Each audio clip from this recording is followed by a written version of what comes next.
सोचो आप एक ऐसे टाउन में हो जहाँ पर हेयर कट जैसी चीज़ के लिए आपको इंटरनेशनल बॉर्डर क्रॉस करना पड़े। जहाँ पर स्कूल जाने के लिए बच्चों को हर रोज 4 बार बॉर्डर क्रॉस करना पड़े। और सबसे स्केरी बात, अगर किसी की तबीयत खराब हो जाए तो हॉस्पिटल जाने के लिए भी बॉर्डर क्रॉस करना पड़ेगा। और अगर पेशेंट गलती से बेहोश हो गया हो तो बॉर्डर क्रॉस नहीं कर सकते। ये स्ट्रगल किसी मूवी का सीन नहीं बल्कि डेली लाइफ है अमेरिका के एक ऐसे टाउन की जो गलती से कनाडा में रह गया। वेलकम टू पॉइंट रॉबर्ट्स, एक छोटा सा अमेरिकन एनक्लेव जो ग्रेटर वैंकूवर के साउथ में बसा है। इसे ज्योग्राफिकल ऑडिटी या पॉइंट मिस्टेक के नाम से भी जाना जाता है। एक ऐसा टाउन जहां पर मेनलैंड अमेरिका से आने के लिए पूरा एक देश यानी कनाडा क्रॉस करना पड़ता है, या फिर स्मॉल प्लेन या प्राइवेट बोट के थ्रू ही आ सकते हैं।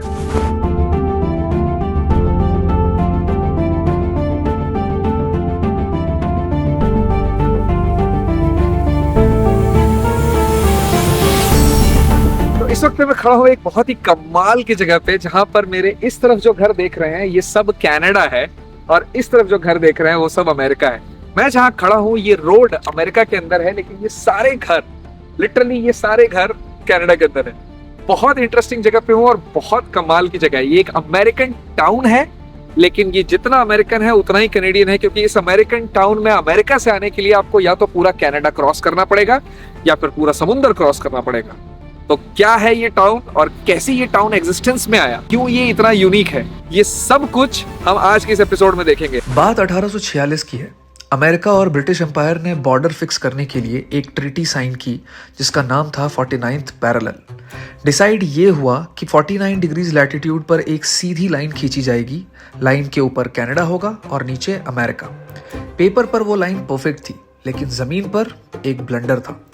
उन्होंने मैप पर स्केल रखकर लाइन तो खींच दी, पर किसी ने ये नोटिस नहीं किया कि उस सीधी लाइन ने कनाडा के स्वासिन पेनिनसुला की एक छोटी सी टिप को काट दिया था और वो टुकड़ा टेक्निकली अमेरिका बन गया था। ये बस एक छोटा सा एरर था, पर आज उस एक गलती की वजह से हजारों लोग एक आइसोलेटेड जिंदगी जी रहे हैं। वैसे तो ये अमेरिका है, लेकिन बहुत सारी चीजों के लिए यहाँ के लोग कनाडा में डिपेंडेंट है। चाहे वो हॉस्पिटल हो गया, स्कूल हो गया, सुपरमार्केट हो गया, मतलब ग्रोसरी हो गया। और उधर के काफी सारे लोग यानी कनाडा के लोग इस टाउन में आते हैं अमेरिका की कुछ चीप सर्विसेज लेने के लिए, जैसे कि पेट्रोल सस्ता है यहाँ पर, मेल बॉक्स सस्ता है यानी शिपिंग सस्ता है। तो ये कैसे ये सब कुछ चल रहा है और लोग यहाँ पर कैसे रहते हैं, आज हम देखेंगे इस अमेजिंग एपिसोड में। मेरा नाम अमित है और मैं ड्राइव कर रहा हूँ अलास्का से Antarctica through the longest highway in the world. पिछले कुछ दिनों से मैं कनाडा के वैंकूवर शहर में हूँ अपने काउच सर्फिंग होस्ट एलेक्स के साथ। और आज एपिसोड 9 में हम एक्सप्लोर करने आ गए हैं वैंकूवर से सिर्फ 30 मिनट दूर अमेरिका के इस यूनिक एंड आइसोलेटेड टाउन को। प्लान है टाउन के कुछ फेमस स्पॉट्स पे जाना और किसी लोकल से बात करना, ताकि ये पता लगा सकें कि जिंदगी एक्चुअली में कैसी है यहाँ। सबसे पहले हम पहुंचे ग्रोसरी स्टोर, और ये है इनका इकलौता सुपरमार्केट। और यहाँ पर भी यूएस और कनाडा दोनों का फ्लैग मिलेगा देखने को आपको, है ना कमाल की जगह। यहाँ का इकलौता सुपरमार्केट है, इंटरनेशनल मार्केट प्लेस। अंदर जाते ही एक सवाल मेरे दिमाग में आया कि पॉइंट रॉबर्ट्स की पॉपुलेशन मुश्किल से 1000 लोगों की है, तो इतनी कम पॉपुलेशन के लिए इतना बड़ा मेगा स्टोर क्यों? और इसका जवाब ये है कि ये स्टोर सिर्फ लोकल्स के लिए नहीं बल्कि पड़ोसियों के लिए भी बना है। इसका पूरा बिजनेस मॉडल कैनेडियंस पर टिका है। बॉर्डर के उस पार से लोग यहाँ आते हैं सस्ता चीज, वाइन और ऐसे प्रोडक्ट्स खरीदने जो कनाडा में या तो महंगा है या मिलता नहीं है। मतलब ये स्टोर सिर्फ एक दुकान नहीं बल्कि इस टाउन का इकोनॉमिक बूस्टर है। लेकिन यहाँ पर कोई भी मुझसे बात करने को तैयार नहीं हुआ, तो यहाँ से निकलकर हम पहुंचे टाउन के एक बीच साइड पर, इस उम्मीद में कि शायद वहाँ कोई बात करेगा, पर अफसोस वहाँ भी कोई तैयार नहीं हुआ। पर वो जगह बड़ी इंटरेस्टिंग थी। क्या कमाल की जगह है यार ये। इस वक्त मैं जिस अमेरिकन टाउन के अंदर हूँ, ये एक्चुअली जितना अमेरिकन है ना उतना ही कैनेडियन भी है, क्योंकि इस अमेरिकन टाउन में अमेरिका के किसी भी जगह से आने के लिए आपको ये पूरा समुंदर क्रॉस करना पड़ेगा या फिर एक पूरा देश यानी कि कनाडा के थ्रू होकर के आना पड़ेगा। क्योंकि ये जगह अमेरिका में तो आती है, लेकिन ये एक्चुअली कैनेडियन मेनलैंड का एक छोटा सा हिस्सा है, जो एक गलत फहमी या एक गलती की वजह से अमेरिका में रह गया। और ये अमेरिकन टाउन इतना कैनेडियन है कि यहाँ पर करीब करीब हर आदमी के पास कैनेडियन सिटीजनशिप भी है, यानी अमेरिका का भी पासपोर्ट है और कनाडा का भी पासपोर्ट है। क्योंकि बिना कैनेडियन पासपोर्ट के ऑलमोस्ट इम्पॉसिबल है यहाँ पे लाइफस्टाइल, क्योंकि स्कूल्स यहाँ पर सिर्फ एलिमेंट्री हैं। हाई स्कूल के लिए आपको या तो कनाडा में जाना पड़ेगा या फिर पूरा कनाडा क्रॉस करके मेनलैंड यूएस में जाना पड़ेगा। मतलब सोचो, आपको हर दिन स्कूल जाने के लिए एक पूरा देश क्रॉस करना पड़ रहा है। इनफैक्ट यहाँ पर डायरेक्ट हॉस्पिटल्स भी नहीं है अमेरिका के। मतलब अगर आपके पास कैनेडियन सिटीजनशिप नहीं है तो इमरजेंसी में अमेरिका के मेनलैंड से आपको एयरलिफ्ट करके अमेरिका ले जाया जाएगा, क्योंकि हॉस्पिटल सारे मेनलैंड पे ही है, यहाँ पर है ही नहीं, छोटा सा हिस्सा है, डायरेक्ट कोई हॉस्पिटल ही नहीं है। और अगर आप कैनेडियन सिटीजन हैं तो आप ऑफकोर्स वैंकूवर की साइड पर जाएँ और हॉस्पिटल्स में आप इलाज करा लें अपना। और ऐसी कई सारी छोटी मोटी चीज़ों से ये टाउन एक बहुत ही यूनिक टाउन बनता है। और मैं यहाँ पर पिछले 1 दिनों से हूँ और मुझे बहुत मज़ा आ रहा है। इनफैक्ट इस शहर में आने के लिए ना आपको इमिग्रेशन भी क्रॉस करना पड़ता है। तो मैं जब वैंकूवर से यहाँ पर आया अपने दोस्त के पास, तो मुझे पासपोर्ट देना पड़ा। यूएस इमिग्रेशन ने पासपोर्ट देखा, यूएस वीज़ा देखा, स्टैम्प किया। तो ये इतना ज़्यादा अमेरिकन है लेकिन उतना ही ज़्यादा कैनेडियन भी है। अभी रिसेंटली जब डोनाल्ड ट्रंप की वजह से वो टैरिफ वॉर शुरू हुआ, लिटरली इस टाउन ने एक पूरा स्टिकर प्रिंट कर दिया है, point Roberts Washington supports Canada. और ये इसलिए किया गया क्योंकि इनका सर्वाइवल ही नहीं है बिना कैनेडियन सपोर्ट के। So welcome two point Roberts, one of the most interesting town in Canada, no, in US. Oh, I don't know what to say. It's Canada or it's US? Well, technically it is US, but जितना ये American है उतना ही Canadian भी है। वाह, ये पानी अभी एक्चुअली हाई टाइड है, वरना ये पानी काफ़ी नीचे रहता है। तो ये जो एरिया है यहाँ पर लोग अपने डॉग्स को वॉक कराने के लिए लेकर के आते हैं। और ये जो पॉइंट आप देख रहे हैं, ये पॉइंट, इस पॉइंट के उस तरफ कनाडा है और इस तरफ यूएस है। लिटरली आप यहाँ से अगर वॉक करते हुए वहाँ से वहाँ चले गए तो आप कनाडा में होंगे। मतलब मुझे तो लग रहा है यहाँ पर लिखा हुआ भी है, मैं आपको दिखाता हूँ। हाई टाइड है, वरना मैं आपको एक्चुअली और भी अच्छे से दिखाता। ये देखो, ये पूरा यूएस है, ठीक है, और इसके इधर कनाडा, यहाँ पर लिखा हुआ भी है कनाडा डू नॉट एंटर। क्योंकि अगर आपके पास प्रॉपर डुअल सिटीजनशिप है या वीज़ा है, कुछ भी है, फिर भी यहाँ से आप एंटर नहीं कर सकते क्योंकि ये इमिग्रेशन चैनल नहीं है। और ये पानी बहुत नीचे होता है भाई, बहुत लिटरली बहुत नीचे होता है। आप लिटरली वॉक कर सकते हैं, इनफैक्ट अभी भी आप वॉक कर सकते हैं यहाँ पर। ये देखो, आप इस जगह पे साइड से ऐसे वॉक करते हुए वहाँ तक जा सकते हो। और वहाँ से पत्थर है, बीच है, वो वहाँ पर लोग नहा रहे हैं, आप वहाँ से ऊपर सड़क पर चढ़ जाओ, दैट्स कनाडा, ठीक है। इतना वो है बेसिकली। ये दीवार अमेरिका में है और ये दीवार कनाडा में है, ठीक है। और इंटरेस्टिंग बनाते हैं इसको। देखो अब ये जो रोड है, ये पूरी की पूरी रोड अमेरिका के अंदर है। यहाँ मेरी गाड़ी खड़ी है और ये जो घर है सब अमेरिका के अंदर है। लेकिन ये जो घर हैं सारे, ये सारे कनाडा में है। यानी इस बालकनी में जो भी आकर के खड़ा होगा वो कनाडा के अंदर होगा। पर आपको ये मार्क्स दिख रहे होंगे जिसके अंदर ये लिखा हुआ है यूनाइटेड स्टेट्स इन कनाडा। देखो लिखा हुआ है ना, United States in Canada. In fact यहाँ लिखा हुआ है warning, you are on or near the international boundary, no construction or trees within 10 feet 3 metres of the international boundary, ठीक है। यहाँ पर ये पिलर भी बना हुआ है, यूनाइटेड स्टेट्स इस पे लिखा हुआ है ना। लेकिन जो ये घर है ये कनाडा के अंदर है। इनफैक्ट मुझे यहाँ पर एक घर में ना पीछे का बैकयार्ड डोर भी दिखा है। हाँ ये देखो, ये लिटरली डोर है। तो इस घर में जो भी रहता है वो कनाडा के अंदर रह रहा है। लेकिन अगर वो इस बैक डोर को खोल करके इधर आ गया ना तो वो अमेरिका में होगा। मतलब लिटरली घर कनाडा में है और बैकयार्ड जो है अमेरिका में खुल रहा है। कितना इंटरेस्टिंग है लिटरली। लेकिन यहाँ पर भी काफ़ी सारे घरों में आपको यूएस और कनाडा दोनों का फ्लैग देखने को मिलेगा, क्योंकि बिना कैनेडियन सपोर्ट के इनके लिए ये लाइफस्टाइल बहुत शिटी हो जाएगा, है ना। तो वहाँ पर आपने एक पिलर देखा, आपको ऐसे ही जो यूनाइटेड स्टेट्स के जो वो सीमेंट वाले पिलर्स होते हैं, मैं आपको वो भी एक एक्चुअली दिखाना चाहता हूँ। यहीं कहीं आगे मैंने देखा था उसको ड्राइव करते वक्त। मैं आपको ये दिखाना चाहता था, ये एक्चुअल जो किसी भी कंट्री का जो प्रॉपर एक बॉर्डर होता है और यूनाइटेड स्टेट्स का भी है, ये वो है प्रॉपर पिलर है जिसके ऊपर लिखा हुआ है यूनाइटेड स्टेट्स ट्रीटी 1925, ठीक है। ये पिलर बताता है कि ये इंटरनेशनल बाउंड्री है और ये अमेरिका है जहाँ पर मैं खड़ा हूँ। बाउंड्री के उस तरफ जो है कनाडा है। Wow man, this is such an interesting concept. बहुत ही ज़्यादा अमेजिंग लग रहा है मुझे यहाँ करके। All thanks to this gentleman Alex, my couch surfing host and my friend now, जिसकी मदद से मैं ये बहुत कुछ शूट कर पा रहा हूँ। And he is helping me to visit this place and also helping me so much to shoot this episode. There are perspective in this videos I'm getting because of you. So thank you so much, Alex. Glad I could help. Glad I could give you a perspective too.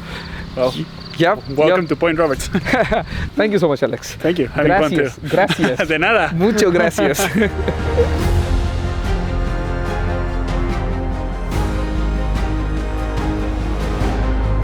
Beach side से निकलकर हम पहुंचे एक gas station पर जिसके नाम में Canada और अमेरिका दोनों था एंड रीजन आप समझ ही गए होंगे। And probably the only town in America जहाँ पर डीजल या पेट्रोल गैलन के हिसाब से नहीं बल्कि लीटर के हिसाब से बिकता है। तो मेरे पीछे जो आप ये रेट देख रहे हैं $1.16, ये गैलन पे नहीं बल्कि लीटर के हिसाब से है। और आपको नीचे उसी पेट्रोल का दाम कनेडियन डॉलर में भी दिख रहा होगा 1.55 लीटर। इसका मतलब है इस जगह पे सिर्फ यूएस डॉलर नहीं बल्कि आप कनेडियन डॉलर में भी पेमेंट कर सकते हैं डायरेक्टली, कोई एक्सचेंज नहीं, कुछ नहीं, सीधा सीधा कनेडियन डॉलर एक्सेप्ट करेंगे वो। और इतना ही नहीं, यहाँ से सिर्फ 1 किलोमीटर की दूरी पर कनाडा का बॉर्डर है और बॉर्डर के उस तरफ मैंने आज ही पेट्रोल भराया है 1.80 कनेडियन डॉलर पर लीटर और यहाँ पर पेट्रोल है 1.55, मतलब करीब 30 कनेडियन सेंट्स लेस, मतलब करीब 18 से 20 रुपए पर लीटर सस्ता तेल है यहाँ पर। तो अभी जस्ट गैस स्टेशन क्रॉस करते हुए एक अंकल से मुलाकात हो गई जो वहाँ पर गैस भर रहे थे और नंबर प्लेट नोटिस किया मैंने, वो वैंकूवर का ब्रिटिश कोलंबिया का नंबर प्लेट था।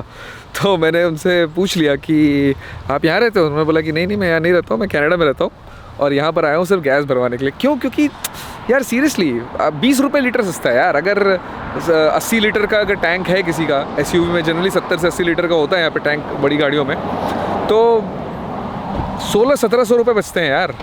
और मतलब कैनेडियन डॉलर में कम से कम $25 हो गए एवरी टाइम। अगर एक हफ्ते में भी एक बार आप भरवा रहे हो तो महीने में $100 आप बचा रहे हो कम से कम, और साल का $1200, 1 लाख रुपया होता है करीब करीब, ठीक है। तो नहीं 1 लाख नहीं, करीब 70-75 हज़ार रुपया होता है अगर कैनेडियन डॉलर में बचा रहे हो $1200 तो। बट है ना इंटरेस्टिंग।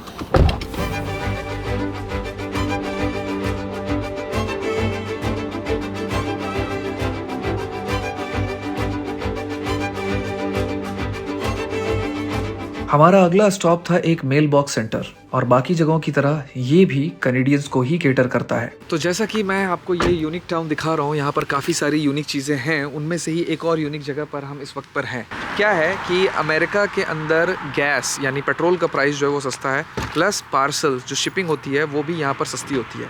मैंने भी इसको कई दफ़ा यूज़ किया है, यहाँ पर नहीं दूसरे टाउन में, बफेलो में, जो टोरंटो से बफेलो 1.5 घंटे की दूरी पर है। और वहाँ पर मैं काफ़ी सारे अमेज़ॉन के प्रोडक्ट्स मंगा लेता था क्योंकि मुझे सस्ता पड़ता था, बहुत सारी चीज़ों में रियायत मिलती थी। वैसे ही वैंकूवर साइड के जो लोग हैं वो इस टाउन में आते हैं अपने पार्सल और शिपिंग के लिए। इस शहर के ऊपर डिपेंडेंट है, टाउन के ऊपर डिपेंडेंट है, क्योंकि यहाँ पर वो बहुत सस्ता पड़ता है। इनफैक्ट एलेक्स भी काफ़ी इस जगह को यूज़ करता है। You have used this place right? Yeah, quite a few times. It's when something is cheaper in the US, I just buy it in the US, and I request to be sent here. So when you receive a package, they will send you an email with a code. You see that there's like a lockbox there. Yeah. They will give you the code to enter the building. Then inside there are lockers. So there's like a screen where you can get inside, and it will open the locker where your package is. So every time you'll have a different locker, but then it's like $2, $3 per use. Per use. Yeah. So Alex बता रहे हैं कि काफ़ी बारी वो यहाँ पर आए हैं और यूएस में जो भी सामान सस्ता मिलता है, जनरली जो कि मिलता ही है, तो यूएस से कनाडा में शिपिंग करोगे तो महंगा पड़ जाएगा क्योंकि इंटरनेशनल बॉर्डर जा रहा है। तो यूएस का सामान यूएस के ही इस टाउन में शिपिंग करा दिया, यहाँ पर वो सामान आ गया। इसके अंदर एक लॉकर सिस्टम पूरा बना हुआ है। उस लॉकर सिस्टम पे आपको वो कोड मिल जाएगा आपके डिलीवरी में, और आप उस कोड से यहाँ पर अंदर जाइए, लॉकर में अपना सामान उठाइए और वापस कनाडा चले जाइए। और एक्चुअली इस जगह को यूज़ करने के जनरली $5 से $10 लग जाते हैं कई सारी जगहों पे, मतलब यूपीएस या जो भी इस तरीके की सर्विसेज देते हैं वहाँ पर $5 से $10 पर पैकेज आपको ये प्राइस देना पड़ता है मेल बॉक्स के लिए। लेकिन यहाँ पर वो $2 से $3 है और कोई मंथली आपको सर्विस लेने की ज़रूरत नहीं है, पर यूज़ के हिसाब से आप ले सकते हो, क्योंकि इनको भी पता है कि कैनेडियंस आते हैं यहाँ पर ये काम करने के लिए। और इनफैक्ट अभी तो एक प्रमोशन भी चल रहा है, free parcel receiving till November 30, 2025। तो I am sure limited time offer and conditions apply हैं, तो कुछ कंडीशंस होंगी इसकी, लेकिन ये भी एक बहुत यूनिक चीज़ है। और एक देश से लोग दूसरे देश जा रहे हैं अपना पैकेट पार्सल रिसीव करने के लिए। Yes, Alex, you wanted to show something else? You can see the border from here. Actually, so literally, it takes you 2 minutes driving from here. Yeah, exactly. So border यहाँ से seriously 2 minute है। तो इस town के अंदर बहुत सारी shipping जगह हैं, लेकिन ये वाली जो जगह है पर्टिकुलरली ये सिर्फ 2 मिनट की दूरी पर है। ये सामने बॉर्डर है, वहाँ पर जो आप देख रहे हो ना, वो जो बिल्डिंग आपको दिख रही है, मुझे नहीं पता इस वाइड एंगल में दिख रही है कि नहीं। Let me try. वो जो रेड कलर की बिल्डिंग आपको दिख रही है नीचे दबी हुई, वो बॉर्डर है जहाँ से मैं कल रात को आया था। फ्री वाईफाई है, कोल्ड स्टोरेज है, फिटिंग रूम्स भी है। और एक्चुअली एक बार मैं आपको अंदर भी दिखा देता हूँ कि अंदर ये कैसा दिखता है। इस तरीके का लॉकर सिस्टम है ये, ठीक है। यहाँ पर बॉक्सेस बने हुए हैं सारे। आपको एक कोड मिलेगा, वो कोड आपको यहाँ पे एंटर करना है। एंटर करने के बाद आपका लॉकर नंबर जो है वो खुल जाएगा। आप उससे अपना सामान लीजिए एंड चले जाइए। और अगर आपको कुछ पेमेंट करनी है तो यहाँ पर आपको कोड डालना है, और अगर कुछ पेमेंट बनता है तो वो पेमेंट आप यहाँ पे कर सकते हैं। Alright, let's go. अब तक मैं ऑलमोस्ट पूरा टाउन घूम चुका हूँ, पर किसी ने भी मुझसे बात नहीं की है।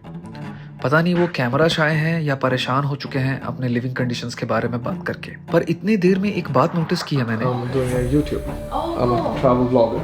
So I'm just passing through. Yeah. कुछ वक्त पहले अमेरिका और कनाडा के बीच जब टैरिफ वॉर चल रहा था, तब ये पूरा टाउन कनाडा के सपोर्ट में खड़ा था, यानी अपने ही देश के खिलाफ। जाहिर सी बात है इस टाउन की 90% इकोनॉमी कैनेडियंस पर चलती है, पर इससे एक सवाल जरूर उठता है, is survival bigger than patriotism? आपको क्या लगता है? एनीवे, अब शाम हो रही है, भूख भी लग रही है एंड रोशनी के साथ साथ किसी लोकल से बात करने की उम्मीद भी ऑलमोस्ट जा चुकी है। तो हम जा रहे हैं यहाँ के इकलौते ओपन रेस्टोरेंट की तरफ, just to have some food and to end our trip.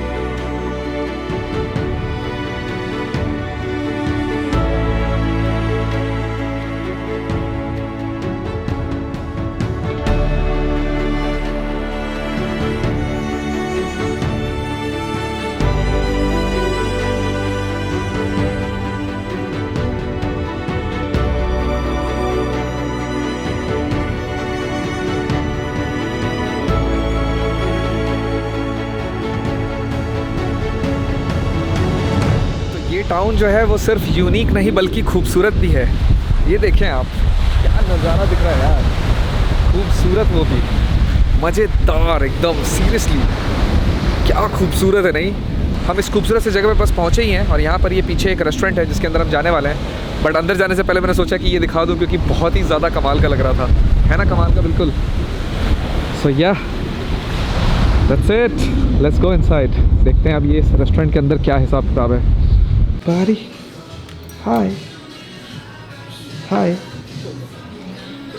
What do you got? Some pickle and chips. Nachos. And some IPS. Salud. There's This is so tasty. I love IPA. So this is the restaurant, और यहाँ पर काफ़ी ये अच्छा सा एक जो coastal town वाला जो माहौल होता है ना, वो माहौल है यहाँ पर। और सामने बहुत अच्छा व्यू है, लेकिन वो आपको शायद नहीं दिख रहा है इसमें क्योंकि बार बार ब्लैकआउट हो जा रहा है। बहुत अच्छा व्यू है, बट आप बाहर भी बैठ सकते हो। It's like such a beautiful spot, such a beautiful spot. Guacamole. या तो हमने बाहर काफ़ी ज़्यादा मैस फैला दिया, ठीक है, क्योंकि इतनी तेज़ हवा चल रही थी कि हमारा जो मेन्यू है वो उड़ गया। उड़ करके उसने सबसे पहले नाचोज़ उड़ाए, हमारे नाचोज़ नहीं चिप्स हैं, चिप्स को उड़ाए, और उसके बाद उसके बियर को भी गिरा दिया एलेक्स के, और पूरा मैसी होगा। और फिर नीचे गिरने के बाद वो चिप्स उड़ते ही चले गए बिल्कुल ना। तो हमें कहा था इन्होंने कि बाहर मत जाओ, बहुत ज़्यादा विंडी है, बट हम है ना, हमारा चुल रहता है हम लोगों को, बड़ों की बात तो सुनते नहीं हम। मुझे रियलाइज़ होने लग गया है कि बड़ों की बात ना बिना कुछ सोचे समझे बस मान लेनी चाहिए, उसी में आपका फ़ायदा होता है। मस्त जगह थी यार, बहुत ही खूबसूरत। और जब हम यहाँ से निकलने ही वाले थे कि हमारी मुलाकात यहाँ के ओनर से हो गई, जो पिछले 38 सालों से ये रेस्टोरेंट चला रहे हैं। एंड गेस व्हाट, वो हमसे इस टाउन के बारे में बात करने को भी तैयार हो गए। Okay, so this restaurant is on your name actually. Yes. Okay. Yes. And you've been living here for how long? When I bought it, I moved up here June 28, 1988. So I'm started my 38th year. Oh wow, 38 years. So I think probably you're one of the oldest or the oldest business in this town. I probably owned one of the oldest businesses in town. As far as then I used to own the Breaker, so it was across the street too. And I sold it, bought it in '96, and I think I sold it around 2004 or 5. Wow, so you have been here like really, really long. Wow, and Put it in yours- perspective. You're young. It goes by like that, right? It goes by fast. It just seems like yesterday about this place. And Oh wow. yeah. And where were you born and raised? Well, my dad was a professional wrestler, and so I was born in Minneapolis, Minnesota. Oh wow. And then we lived all over, but mostly I was raised in Blaine, Washington. Okay. And then when I graduated from high school, I went to Simon Fraser University and played football and wrestled up there. Graduated from there. and then I became a professional wrestler, and then I had a little differences with Vince McMahon, and I got out of the wrestling business, and I bought this place.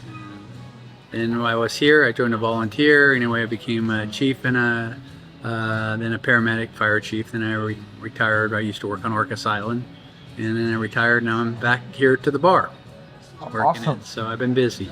Yeah, you've been busy, and you've been busy like really in a nice way. Like very, very good You know, way. my dad used to say, if you enjoy what you do, it's not work. And I've never worked a day in my life. Oh, exactly. Wow, I've been that's I've beautiful. been very blessed. Yes. That is beautiful. So, I was very intrigued to know more about this place because, as you know, it's very close to Canada, and I was visiting here, and then I could find that like, oh, there are so many things for which you might be, dependent on Canada. So I was really curious about like how everything goes in here in this town. Well, for sure, we get our power from Canada, right? We get our water from Canada, so that was a big deal. When I came here, we're on well water was very bad. Then we got big tanks up by the border, and it's kind of funny because we buy more water than we use, and we can always use our water, so there's never a shortage of water in Point Roberts. So that's good. Awesome. I was reading that there is no hospital and there is no high school here. So how that worked out? So what we do is have a fire department, and if you're sick, they transport you to Bellingham St. Joe's Hospital, or and depending on the level how critical you are, they could bring a helicopter in and fly you to Bellingham. Okay, so they. So, but we don't. When I was chief, I transport Canadians to Canada, but now I guess they transport everyone to St. Joe's and Bellingham. Belen. Or, yeah. Okay. But we also have Air ambulance. two ambulances here too that we drive around. Okay, and About 45 minutes. so, but we don't have a operating hospital here, right? No. So for any emergencies, can you go to Canada? I used to transport to Canada, but the chief does not anymore. No. So if you got sick right now, and an ambulance came, they would not drop you off in Canada. Why is that? I don't know. I'm not the chief anymore. I think it's not really fair if you fell down here.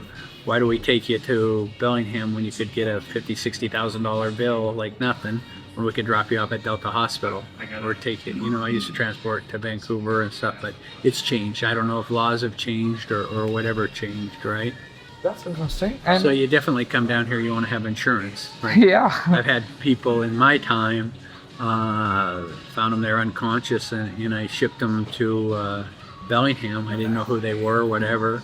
They got a $100,000 bill. They didn't have any insurance. So it's very important if you come down to the States to have insurance, even just to get gas, get a parcel.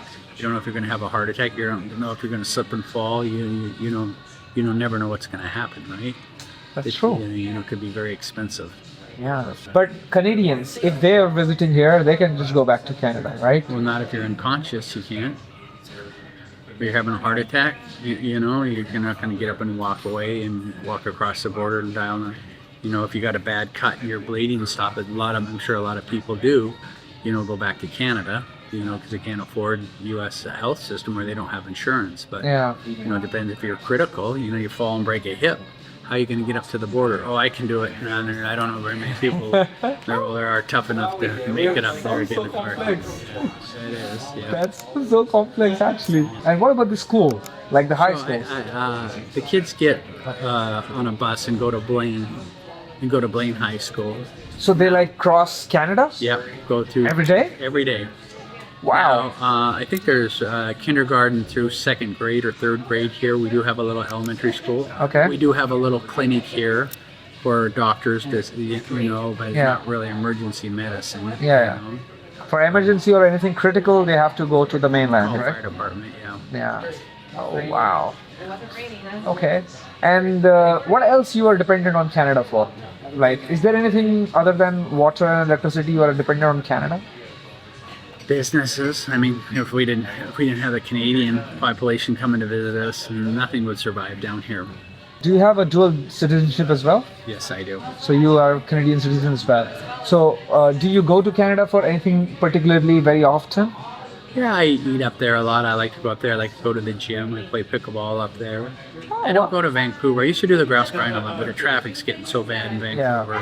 It's just If you want to just sum it up in a way that what do you really like about this place because of which you thought you wanted to come here? And how is this still Very, very rural, very friendly. And within 2 miles, you're metropolitan. You got the malls, you got the restaurants, you got everything. Just like there's no other place where you can be rural, and then 2 miles away, you're in a big city. You know, and it's very safe here. The border is very safe. Stops. काफी देर बात हुई mister किनिस्की से। उन्होंने बताया कि अगर Canada चाहे तो उनके पास पीने का पानी तक नहीं होगा। और ये बात कितनी सीरियस है, इस बात का अंदाज़ा आप इससे लगा सकते हैं कि कुछ लोग सीरियसली डिमांड कर रहे हैं कि यूएस गवर्नमेंट को ये टाउन कनाडा को बेच देना चाहिए। Can you imagine? I wish Canada would take it over. Citizens asking their own country to sell them just to survive. You can observe the effects of the economic isolation in Point Roberts. I'm in love with this place. I've just been here for one night. I just You came should yesterday. You should come in the summer. I mean, it's not my off season, but I'm busy. Imagine a nice night we'd be full, and Yeah. the sun sets and nice and warm. So yeah. Yeah, I will be. I'll definitely back to this place, and I just love my time, whatever time, little time I have. Thank you for coming. I really appreciate. Thank you so much. Yeah, thank you. And thank you so much for coming. doing this. Restaurant से निकलकर we just drove to a nearby beach to enjoy a little more of this geographic anomaly. This is amazing. This is like heaven. This is like at heaven, this. right? Yeah. Man, life is amazing. This is actually very good. Here are nachos. ये देखो, वो जो nachos हमारे गिर गए थे ना, अभी तक गिरे हुए भाई, क्या मैस फैला करके गए हम यहाँ पर, seriously. Did you just eat it? They're good. They're still on the table. Oh man, it was such a good decision to come and visit this place, you know, because not only this town is unique, this is beautiful, man. Really, really beautiful. Yeah, I mean, I can retire in this town. A lot of people do. Yeah, exactly. I mean, I would totally understand why they do it. Wow. कुछ बातें चल रही हैं मेरे जहन में। आखिर इस टाउन का फ्यूचर क्या है? पॉइंट रॉबर्ट्स जैसी जगह पूरे नॉर्थ अमेरिका में दूसरी नहीं है। वैंकूवर जैसी बड़ी सिटी के बगल में होने के बावजूद यहाँ सुकून है और एक स्मॉल टाउन चार्म है जो ढूंढने से भी नहीं मिलता। लेकिन इस सुकून और खूबसूरती के पीछे एक बहुत बड़ा स्ट्रगल है। इसका फ्यूचर आज भी उतना ही अनसर्टेन है जितनी इसकी ज्योग्राफी। फिर भी लोग यहाँ डटे हुए हैं। शायद ये टाउन मैप पर बनी एक गलती थी, लेकिन आज ये एक जीता जागता सबूत है कि हम बॉर्डर्स खींच सकते हैं, दीवारें खड़ी कर सकते हैं, पर इंसान की विल टू सर्वाइव को कैद नहीं कर सकते। This town is fighting to stay alive and honestly it's a fight worth watching.